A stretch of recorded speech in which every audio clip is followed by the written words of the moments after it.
আসসালামু আলাইকুম রহমতুল্লাহি ওয়া বারাকাতুহু।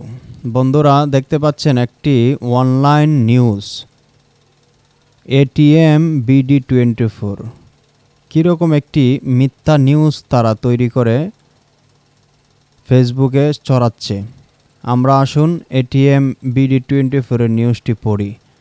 মুফতি আমির হামজাকে নিয়ে মিথ্যাচার একটি সংবাদ তৈরি করেছে। আমির হামজার মোবাইলে অশ্লীল ভিডিও পাওয়া গেছে, জানাইলেন কাউন্টার প্রধান আসাদুজ্জামান।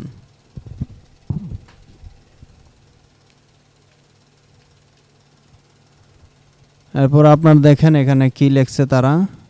আমির হামজার মোবাইলে অশ্লীল ভিডিও পাওয়া গেছে, জানাইলেন কাউন্টার টেরোরিজম প্রধান আসাদুজ্জামান। আজ বুধবার ইসলামী বক্তা আমির হামজাকে গ্রেফতার করার পরে কাউন্টার টেরোরিজম ইউনিটের প্রধান অতিরিক্ত কমিশনার আসাদুজ্জামান বলেন, যে ব্যক্তি ইসলামী বক্তা বন্ড আমির হামজার মোবাইলে অশ্লীল এবং পণ্য ভিডিও পাওয়া গেছে তাই এগুলা দেখার মতো না। এই জন্য আমরা তার বিরুদ্ধে আইনগত ব্যবস্থা নিয়ে রাখছি। এটা নিয়ে কেউই আন্দোলন, মিছিল, মিটিং করতে পারবেন না। আজ বুধবার একথা জানান কমিশনার। এ সময় ইউনিটের প্রধান আরও বলেন যে আমরা আইনগতভাবে যা করার প্রয়োজন তা করব এবং আমরা আইনের বাইরে কোনো কিছু করব না। তার মোবাইলে পণ্য ভিডিও আছে, এটা একটা মামলা হবে এবং মাহফিলে যাইয়া জঙ্গির নতুন বক্তব্য দেওয়ায় এবং সে ছোট ছোট পোলাপানগুলা নষ্ট করে দেওয়ার অপরাধে তার বিরুদ্ধে মামলা হয়েছে।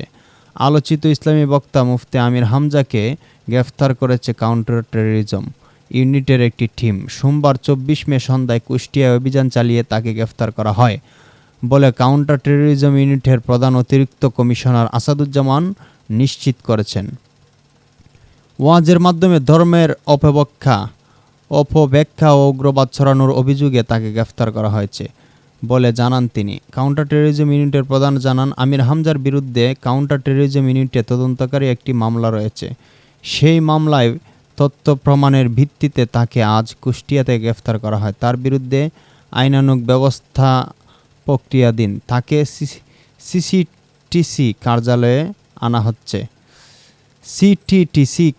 আনা হচ্ছে। এর আগে সোমবার বিকাল 5টার দিকে কুষ্টিয়ার সদর উপজেলার পাটিখারি ইউনিয়নের ডাবুরবিঠা গ্রামের নিজ বাড়ি থেকে আমির হামজাকে হাতে হ্যান্ড কাফ পরিয়ে একটি কালো গাড়িতে করে নিয়ে যাওয়া হয় বলে পরিবার নিশ্চিত করেছে। মুফতি আমির হামজা কুষ্টিয়া সদর উপজেলার পাটিখাবাড়ি ইউনিয়নের রিয়াজ সর্দারের ছেলে। মুফতি আমির হামজা বাংলাদেশ জাতীয় মুফাসসির পরিষদের কেন্দ্রীয় যুগ্ম সাধারণ সম্পাদক এবং ঢাকায় আকিজ গ্রুপের মসজিদের খতিব ছিলেন।